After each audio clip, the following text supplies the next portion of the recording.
Morning, JD. How's it going?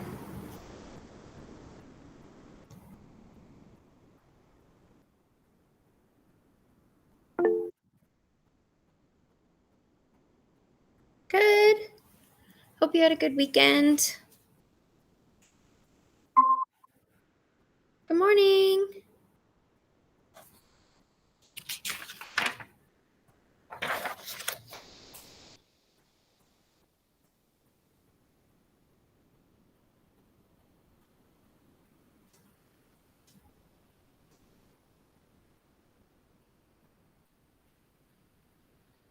Good morning.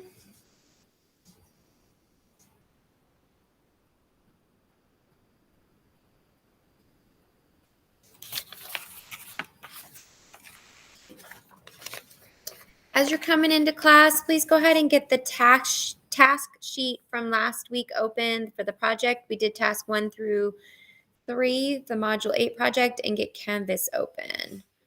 So we will be working out of Canvas and finishing up 4 through 6 on that task sheet. Hope everybody had a great weekend.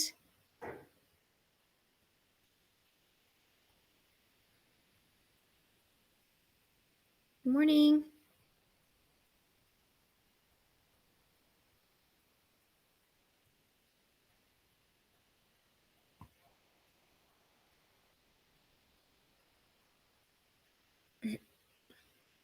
If you're just joining, please go ahead and get your task sheet open from last Thursday, the project that we started. A Module 8 project. Are we ready to be a cash-free society? We worked on tasks 1 through 3 last week. We're going to continue. Today we'll review a little bit, and then we'll continue working on tasks 4, 5, and 6 today.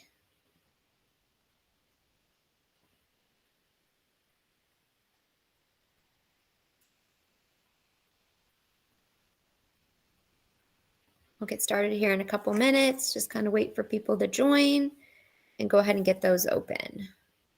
Hope everybody had a great weekend.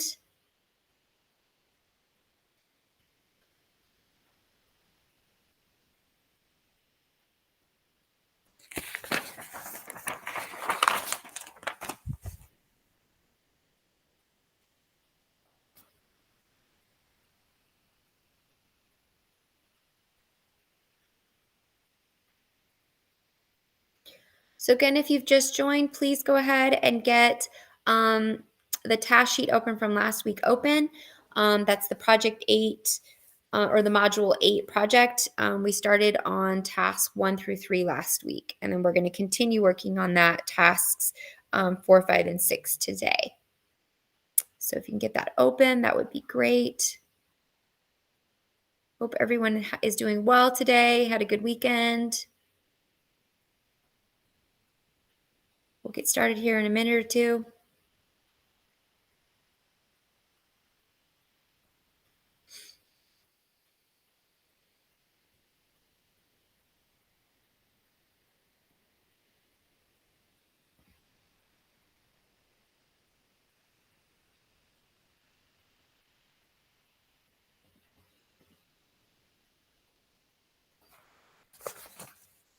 So again, if you're just joining, welcome. Hope you had a great weekend.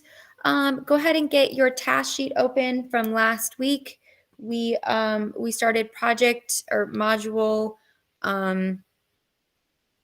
8 project.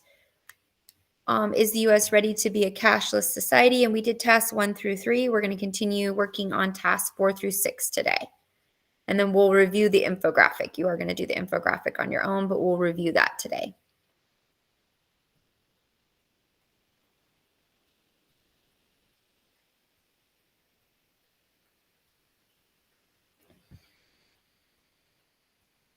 Hope everybody had a great weekend. Hope you're doing well today. All right, let's get started and stuff. So I hope everybody had a great weekend. Hopefully you did something fun. I didn't do too much, just kind of like caught up on household things and running errands and just kind of the mundane stuff. So sometimes you just need those times to get caught up and kind of get back to square one, a little bit. and stuff. We're going to continue our conversation from last week on should we be a cashless society, or are we ready to be a cashless society? And we talked in task 1, 2, and 3 about some of the pros, but some of the cons as well. So we'll review a little bit today, and then we'll go through task 4 is an article. Task 5 and 6 is graphs. So we'll talk about those. And then at the end, we'll review task 7, which is the infographics. So you take all the work you did on the worksheet, tasks 1 through 6, and you use that then to create a presentation. So I'll talk you through those steps. That will need to be done. Both are due tomorrow. Okay. So the task 1 through 6 worksheet, which we'll get majority of it done in class. There's a few things you have to alter. And then the infographic, you will need to complete on your own. Okay. So that would be what you could focus on tomorrow and getting that in. This is a huge summative assignment, these two. So it's a real opportunity, again, to secure your grade or boost your grade. This is definitely not something you want to ignore. Okay. So for a bell ringer, can anyone tell me, what's something you remember from last week that we talked about, or maybe look at your task 1, 2, and 3. What is a concern or a downside to being a cash-free society? Because we talked about quite a few. There's quite a few concerns and stuff. Mr. Krabs. Yes, right? Yes, Mr. Krabs. Yes, we talked about that. Okay. So what are some concerns that we talked about in Sweden of going all online? Privacy, that's a really good one. Yes, privacy is a huge concern. Security, they can track everything you do and therefore could steal your identity. And we've seen this happen. This happens to people all the time. Their identity gets stolen or money gets stolen. So you're more vulnerable with your information. And the more it's out there, the more vulnerable you are. So absolutely. So online security is a real concern. Okay. Yes, your purchases are tracked. And I don't know about you. This happened this weekend. I said something, my daughter's birthday's coming up. So I was like, oh, I need to start looking for this or this. No joke. 10 minutes later, when I logged onto Instagram and I was scrolling, ads for that item was coming up. I was like, and so even more when you purchase, they track you, and that is concerning. Privacy, privacy is a concern. Do you remember one of the points we made about businesses, small businesses, like middle class, smaller businesses? Oh, the phones are always listening. I know it's creepy. I know it's creepy. So, what's a concern when you use, let's say, a credit card or a cash app? Oh, and more, yeah, once you make a purchase, then you're screwed, right? The spam is just going to come in and you're never going to see anything else. Yes, make a purchase, it's even worse. Um, um, so what's a concern, let's say, when you use a credit card or a cash app with like a smaller business? How does it hurt them versus using cash? Do you remember? Think about like charge companies and things like that. What happens, let's say I pay someone through Venmo or something like that. That's all right. No big deal. So we're just opening up and we're just reviewing a little bit and talking about some of the concerns with being a cash-free society. Good morning, Miss Carter. If they want, they could charge more to cash out, possibly. So the concern that can happen with, let's say, like a small business is every time you use your credit card or a lot of these cash apps, there's a percentage fee. So it could be 2 or 3% fee. So let's say, for instance, that I purchase something from a small business or something like that, and I buy $100 worth of goods. So that business is not going to get all of that if I charge it on my card versus paying cash. They are going to lose a percentage of that to the credit card company or the bank or whatever the online platform is that I'm using to pay. So it takes away profits from the small businesses. Corporations, they make so many sales, stuff like that. But small businesses, middle class small businesses, people that have 1 or 2 locations, or they're online, or those Etsy shops and things like that, that can really cut into their sales. A lot of times it's a very narrow margin between making it and not making it. And so when you have those fees, that can really add up and hurt them. So it hurts, so to speak, the little guy. It hurts, so to speak, the small business, that the person trying to make it, trying to build the dream, and the big corporations make more money off of it. What about lower income? Why is this maybe a concern for lower income groups? It can be inequitable. Does anybody remember why? We talked about this on Thursday. Another downside or concern. With every progress, there can be great things, but it's ignorant to say that there aren't struggles with every progress. Always. It rarely is a topic black and white. Okay. Like most of the time, there's pros to moving forward, and then you have to address the concerns. And it's not wrong to address concerns. Just because somebody has a concern doesn't mean that they're against the improvement, but you have to acknowledge maybe where there's gaps or where we need to address. People with lower incomes. Yes, very good. So it can be harder to qualify for credit if you're lower income, or if you've had problems in the past, it can be hard then to qualify for it.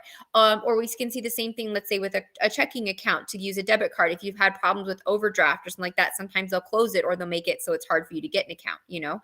So if you've had issues with money, it's harder than to rebound from that because you might not qualify for credit, or the banks might be less reluctant to give you a debit card or something if there's been, more difficulties in the past. Okay. Yeah. So there's definitely some things to think about when we're going cash free. It's convenient. It's easy. Less likely to have physical money stolen from you, right? I'm less likely now to have my purse stolen because there's nothing to steal. Okay. You steal my credit card, I'm going to cancel it. There's no cash in it. I'm lucky if I have $1 in my purse most of the time. I don't carry a lot of cash. So there's pros. The physical robbery might go down or something like that. But online, right, I'm more vulnerable. So I could be hacked in other ways. By the way, you're more vulnerable with your debit card than your credit card. Here's why. Your debit card, if they hack your debit card, then they directly take money out of your account. Banks are not always willing to put that money back. It's not protected money. Credit card, if that's hacked, I've had that happen before. It's stuff like that. Those purchases, the credit card will usually refund you for. Okay. So very likely to refund you. So that is something to keep in mind with online security stuff. Debit cards actually do make you pretty vulnerable. So you want to be careful where you use them. Use them maybe in stores. I would never use my debit card online if I could get away with it, because again, if that information gets stolen, they're going to take money directly out of your account. And a lot of times the banks won't refund you. So that is something to kind of consider. So let's do a quick review of tasks 1 through 3 while I'm doing this. And we're going to watch the short video clip. It does,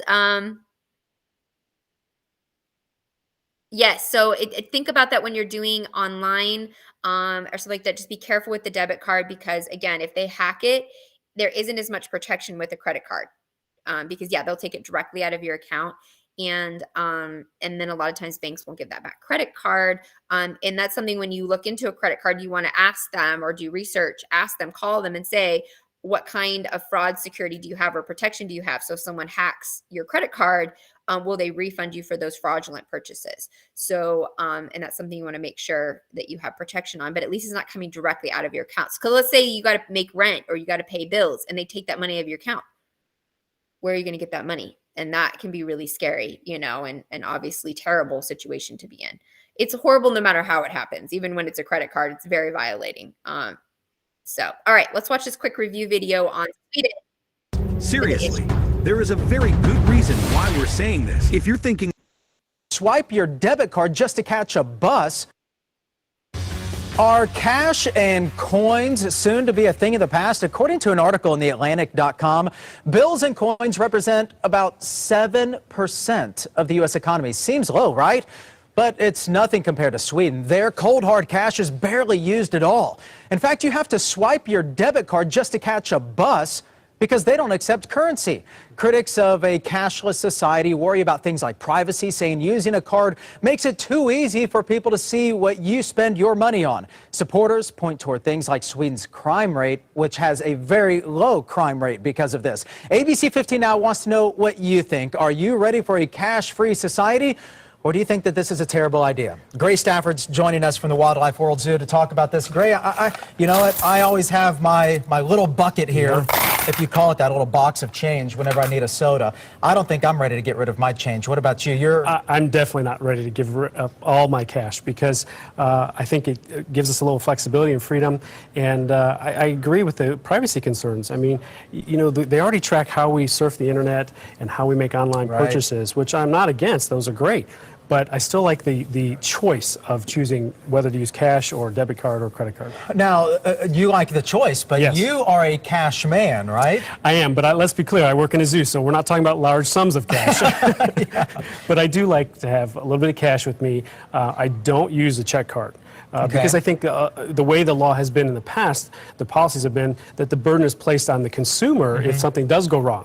If someone does steal your identity or steal your card, initially you have to kind of show that something foul has gone on, as opposed to say like a credit card where you can immediately call them and the risk is borne by the bank issuing the credit card as opposed to coming out of my checking account, which is not very large. Well, and you know what? I'm with you in that on all angles, because I've actually had my identity stolen. And let me tell you something. Talk about a pain in the behind whenever that happens. Thank goodness I have a bank that was willing to help me instantly on this, but it was all from my debit card.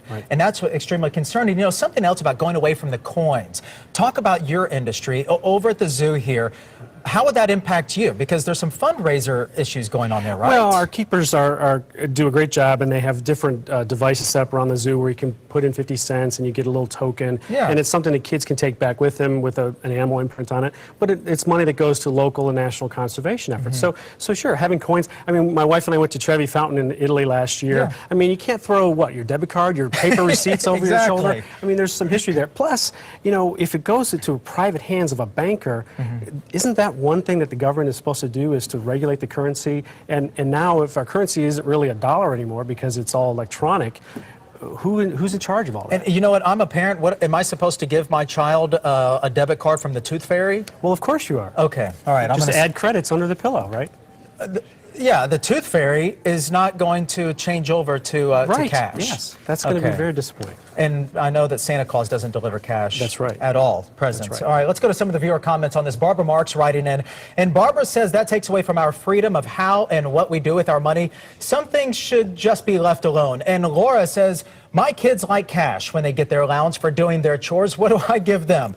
A card? No, I like paper money. Agreed, Laura. Pamela says, well, we are well on our way to that anyway, but a little cash is still necessary and will remain so. Joshua writes in, once security measures and all the tools are in place to take full advantage of this, I can see this working in a way. It's not going to happen anytime soon, or at least overnight, according to Joshua, and I think he's probably right about that.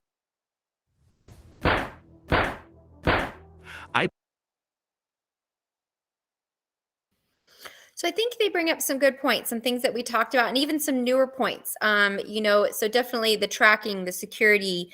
Not all measures are necessarily a benefit sometimes. Like if you are hacked with your debit card, they're directly taking your money, and banks are often not going to intervene or help you replace that money. So they might cut off the card, but doesn't mean you'll recoup the money. Versus a credit card, you can recoup some of that money most of the time. So so there definitely are a lot of risks that can go with that. Physical robbery might go down, but then online security and identity theft robbery has skyrocketed. So I think we've just traded one for the other. So I might be safer walking down the street. My purse is going to be taken, but every time I'm clicking online, I'm subjecting myself.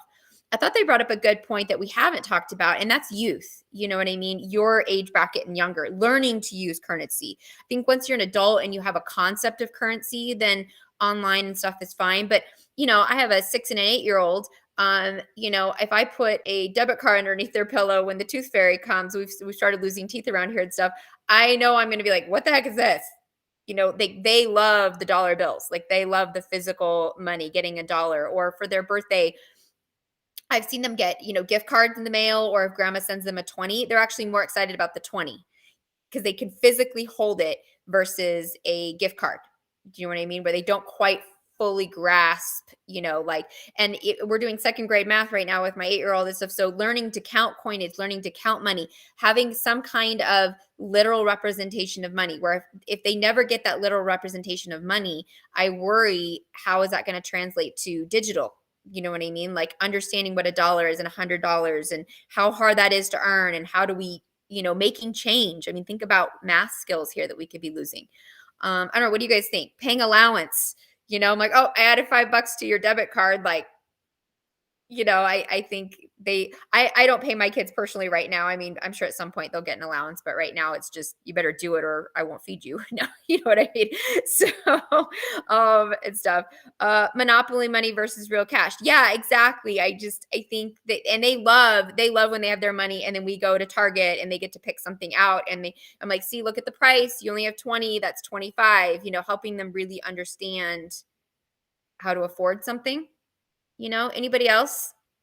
What do you think? Are there pros? Can you think as a kid, would you have liked getting a debit card under your pillow, or did you like getting that dollar bill or those coins under your pillow, or learning the value of money? Anybody?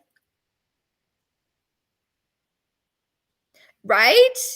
Yeah. I think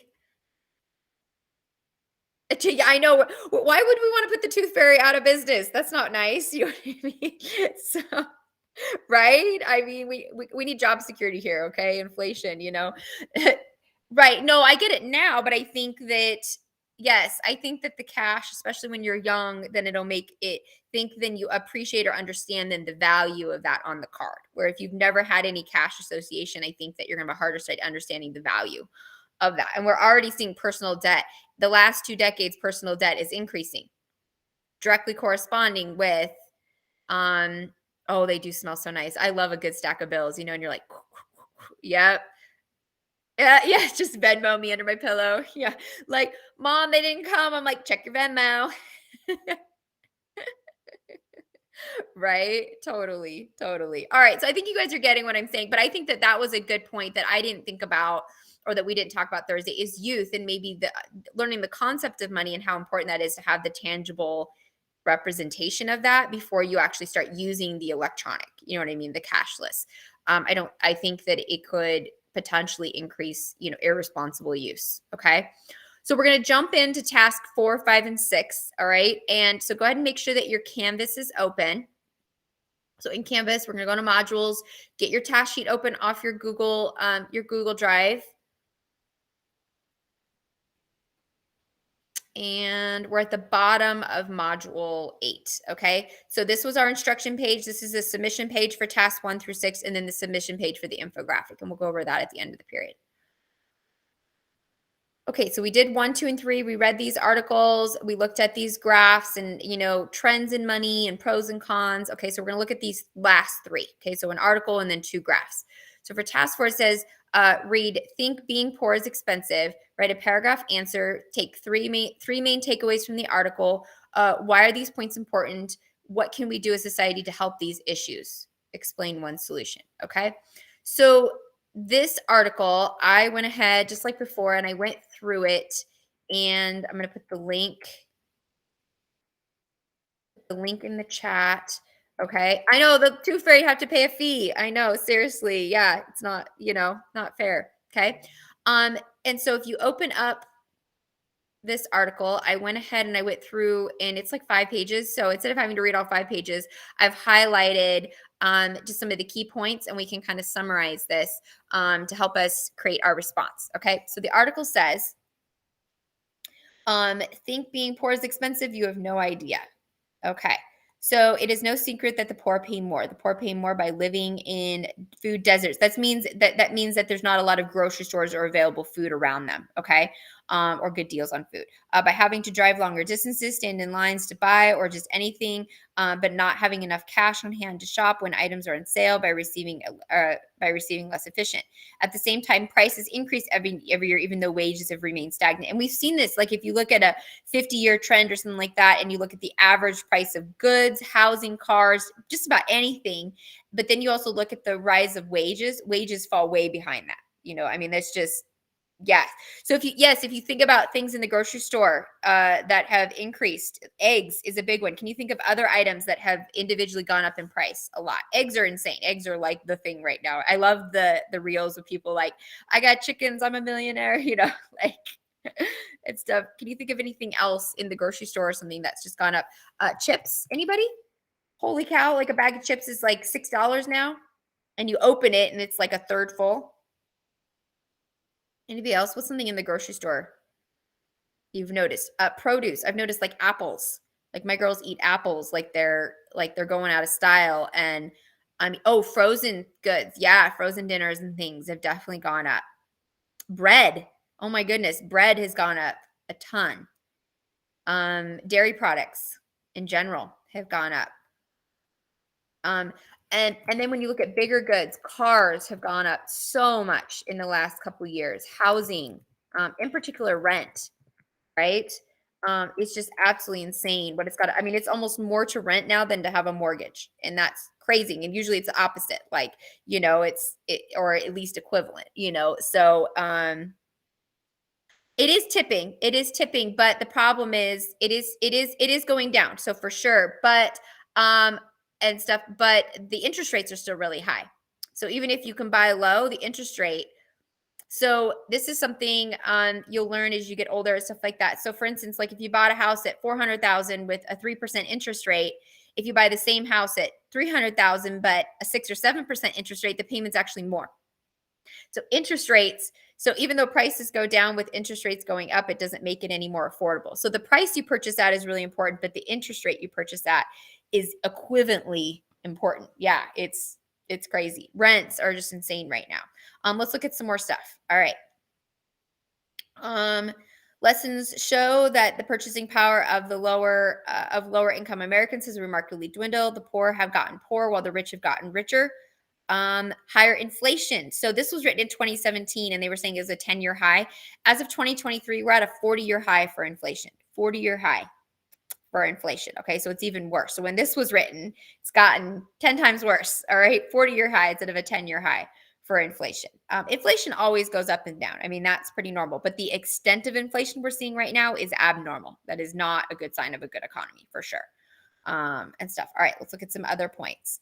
If you are low income, you shop low cost retailers such as Walmart, and you only see an increase in the nickels and dimes of individual products. Okay, so the reason that the poor pay higher prices of inflation is because of the profit driven companies. What they're basically saying is that new things that are coming out are driven toward the wealthy or upper middle class.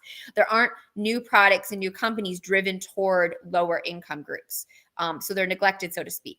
And then the person who wrote this article even says, my rent was increased by $100, which now would seem cheap, right? The people are seeing rents increased by $300-$400. It's crazy. It's time for better solutions to bolster poor consumers. He recommends increasing the amount of food for people who are on assistance are provided for food stamps. And that minimum wages need to go up. So there, he was speculating, this was in 2017, $15 an hour. So we have seen some increase in wages, but again, it often doesn't keep up with inflation. So I went and looked and I pulled a little bit of just like comments. Like for right now, some states do have $15 minimum wage: California, Washington, Massachusetts, DC, and Connecticut, but their cost of living is extremely high. So like in California, that sounds great, but cost of living so high, it's really not as great as it sounds. In Nevada, the current minimum wage is $10.50, but I do think there's a ton of entry-level jobs that are paying more than that, right? And maybe some of you can tell me that. So I looked up Target starting at $15 an hour, McDonald's here in Las Vegas starting at $11.50. Most entry-level jobs, a lot of them are starting at above the minimum wage. What are you guys seeing out there in the workforce? Are you seeing jobs, entry-level jobs, maybe food service, cashier, stocking shelf, kind of the basic getting started? $10.50 for most. Okay, so it is actually pretty common and stuff. So, depending, I was by a Del Taco the other day and they were advertising $13.50. So I think it does depend on, some places. So it is still low. You can't live off of it, but they are offering at least higher than the minimum wage. Yeah, if you want to avoid fast food, that's true. If you want to avoid fast food, maybe, or something like that. Here's something I've noticed though: the cheap places to eat aren't cheap anymore. Let's say McDonald's, it's $10 plus for a meal. I mean, so the traditionally places where people with less money or were trying to save money could go to get a cheap meal, it's not cheap anymore. It's really not that much cheaper than maybe going to like an Applebee's or a lower end restaurant. Yeah. A restaurant. I mean, I just, it's like, it's no longer a treat. It isn't like we love Wendy's and stuff. So we went there a couple weeks ago. I love their lemonade and stuff like that. And for the four of us, it was almost $40. I was like, we could have just gone. I mean, it would have been maybe a little bit, but we could have just gone and sat down somewhere. Like, it's really not that convenient cheap anymore. It's crazy. So the cheap places aren't really cheap anymore, and the inflation's hitting there for sure. Babysitting, I'm seeing it. Oh my goodness. Like I have 2 kids, and average babysitters are charging about $15 an hour. So at least the ones that maybe I'm getting jacked, the ones that I hire and stuff like that. So I think back when I was in high school, gas prices, and just because again, you got to compete with the job market. Why would you want to come babysit for me versus go work somewhere else, right? You know what I mean? Like it's got to be worth your time. I know the cheap menus are not really there anymore. I know, I do. I remember that, and now they're not really there anymore. So yeah, it's a problem. It's a problem. So even the cheap industries, entry level jobs were always meant to be that entry level, and then hopefully you work towards something else. But the ability to even meet basics is it's not there anymore. You know what I mean? I know I love the Arby's sandwich. I love the roast beef and their mozzarella sticks and stuff. Man, we gotta stop talking about food. All right, I'm gonna get hungry.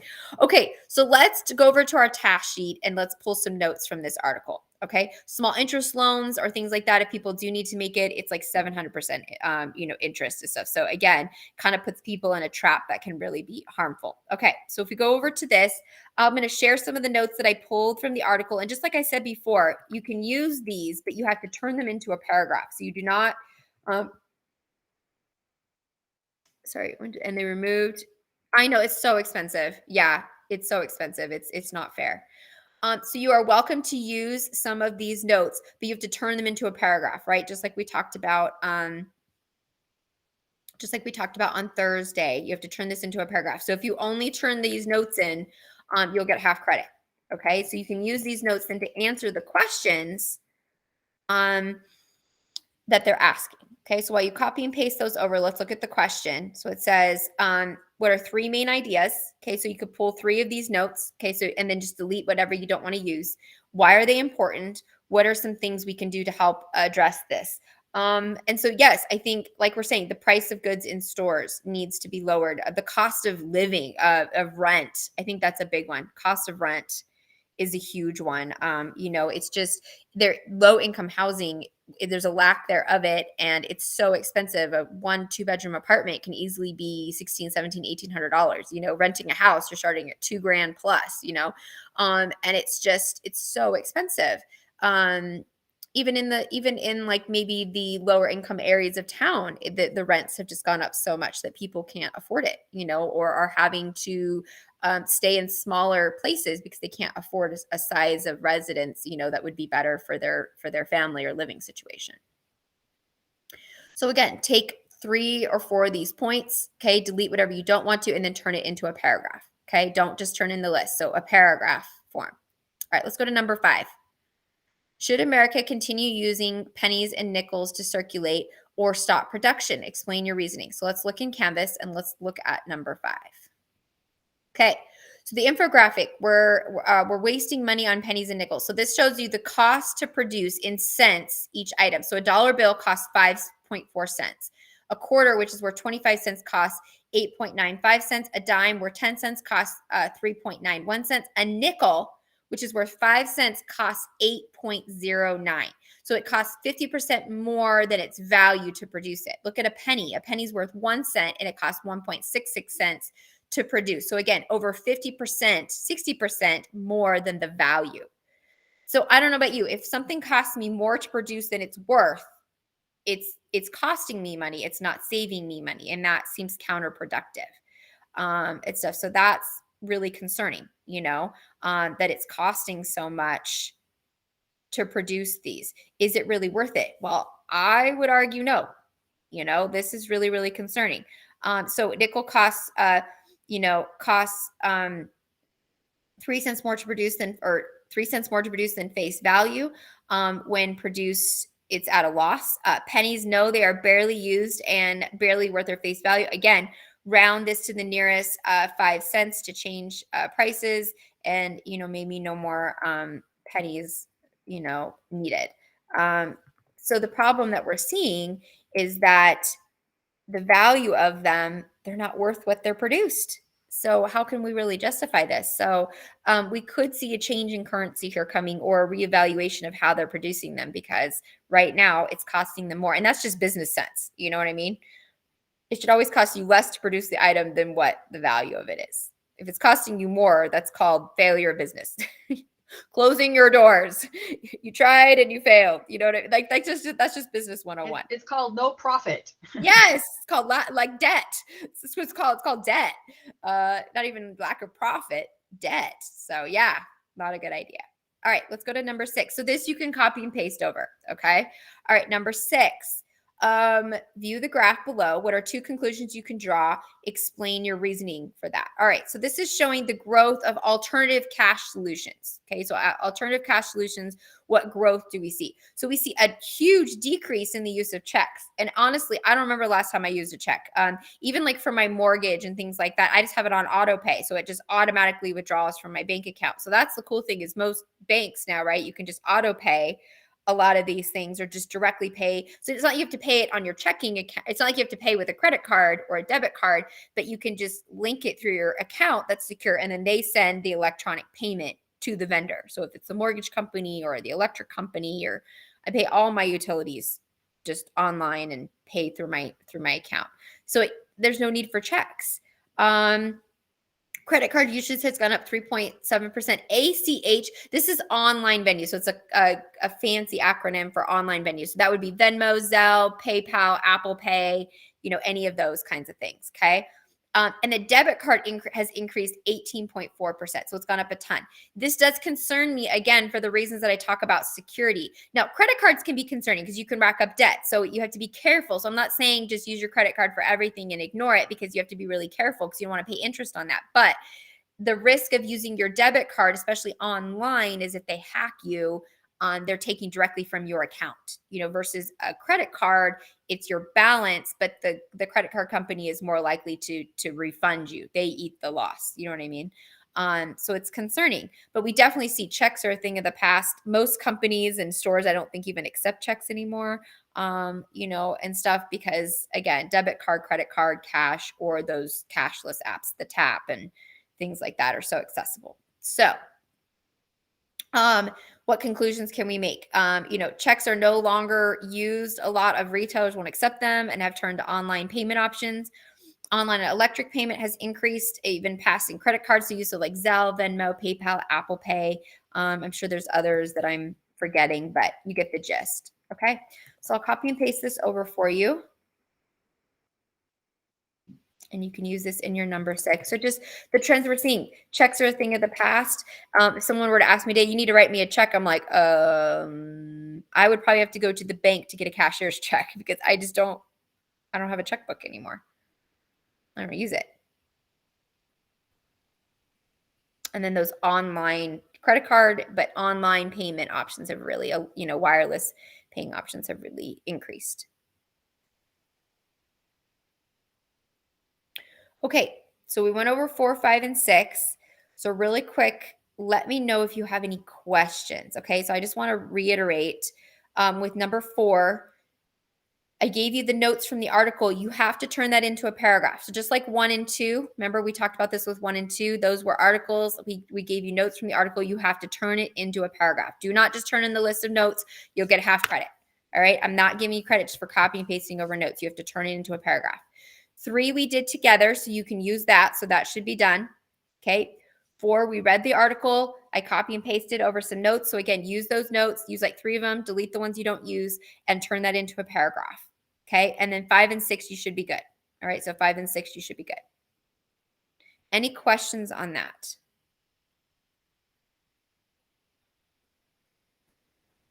No, you're good. No, 5 and 6, you're good. You can use that. But number 4. So you take a couple of those and you turn it into a paragraph. Okay. So don't just give me a list. Okay. Yeah. But 3 we did together. You're good. And 5 and 6. So 1, 2, and 4. Ms. Carter, can you put that in the chat? 1, 2, and 4.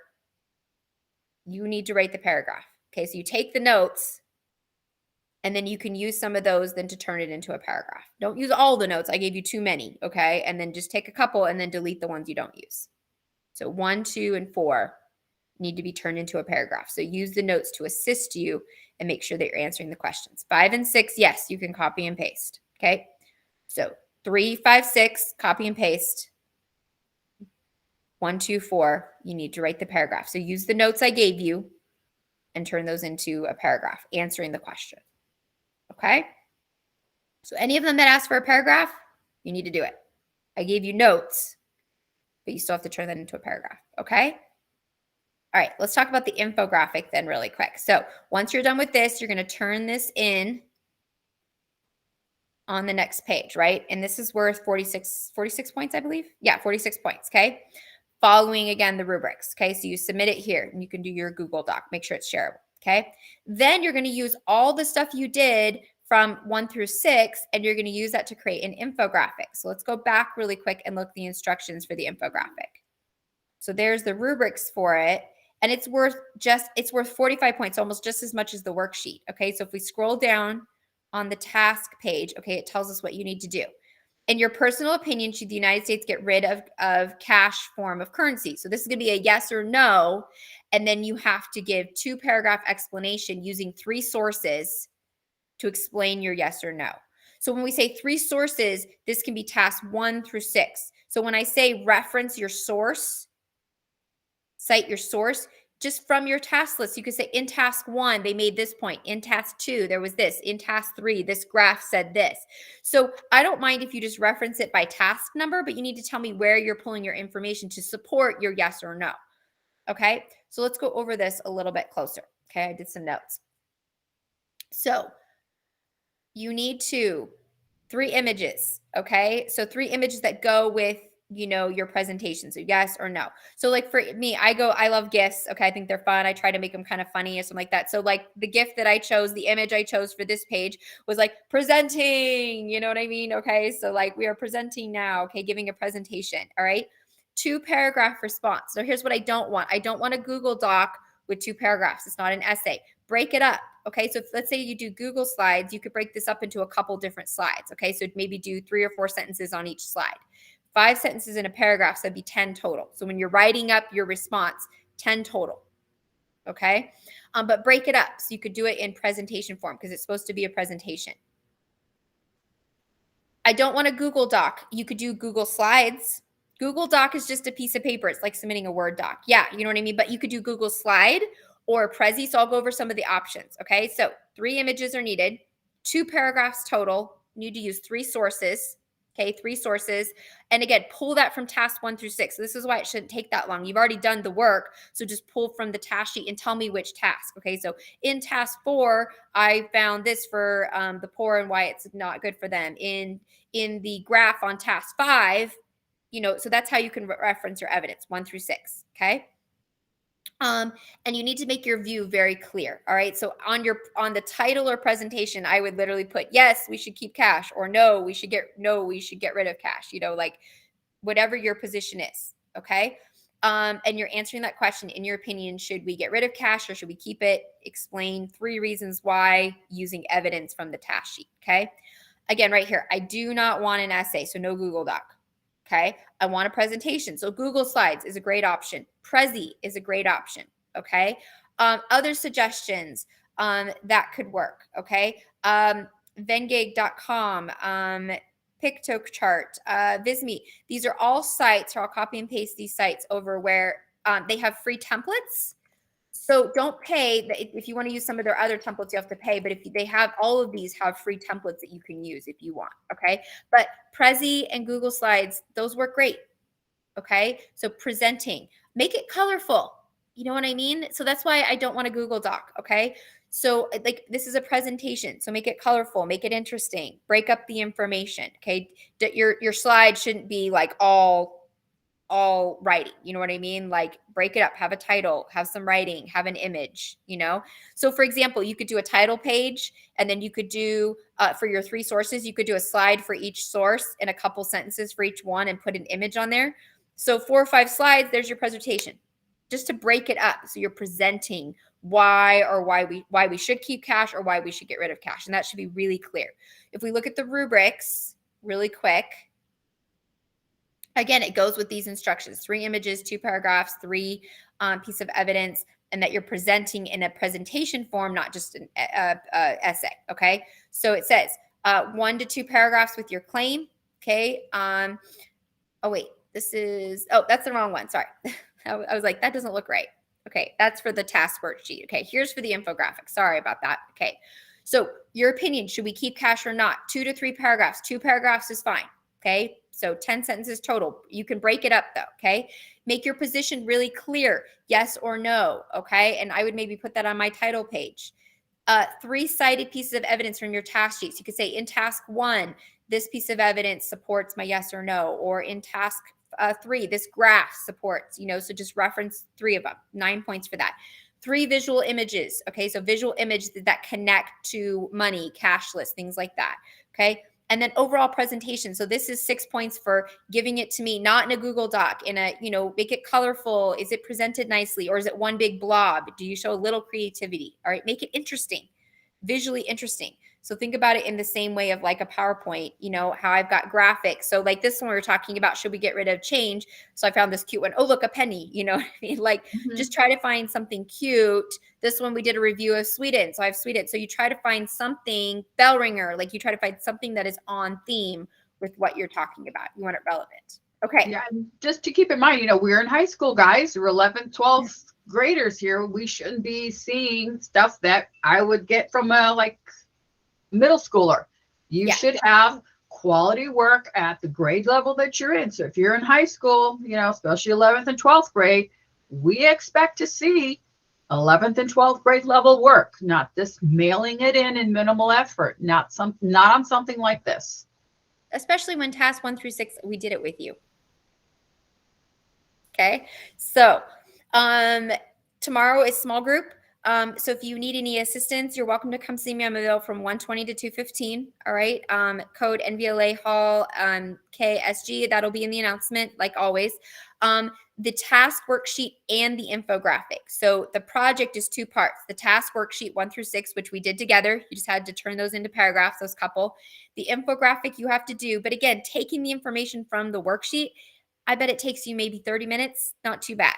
Okay. This is a summative assignment. Combined, it's 91 points. We have 3 weeks left in the quarter. So this is one of the last big opportunities to really boost your grade. So this is definitely not something you want to neglect, or you just do the task sheet, but you don't do the infographic, your grade is going to suffer. All right. So I can't emphasize that enough. So please get this done. This is a great opportunity to help your grade. Okay. Side note really quick, civics exam. So I mentioned this on Thursday. If you did not take it last semester, I personally assigned it to you. So if you see this assigned to you, that means you need to take it. And I sent you a personal email on Friday. Okay. This is required to graduate. So that means you either didn't take it last semester or you didn't pass it last semester. Okay. And stuff like that. So if you haven't taken it or you didn't pass it, then that means you need to retake it. And I personally assigned it to you. If you're not sure, or if you think there's a mix up, then reach out to me, send me an email or something, and I will verify. All right. Okay. Kylie, will you send me an email and I'll look into it? Okay. But I did individually go and check everyone. All right. So yeah, send me an email and I'll double check, and make sure that I'm good on my end. And if for some reason there's a mix up, then making sure that it gets done if it hasn't been done. Okay. Cause yeah, but this is not something we can let slide because you won't graduate. All right. And so we want to make sure it's done. It is open till the 24th. Okay. So you've got about 2.5 weeks. I opened it last week. Okay. So you need to get this done. You can take it as many times as you need. Minimum is 30 out of 50. So if I didn't send you an email or it's not assigned to you, then don't worry. You did it last semester. You're good. But if I sent you an email or if it's assigned to you both, you need to get this done. Now, if you think there's been a mix up, send me an email. All right. And I'll double check. All right. But I did go through pretty meticulously. All right. So I hope you have a wonderful day. If you need anything,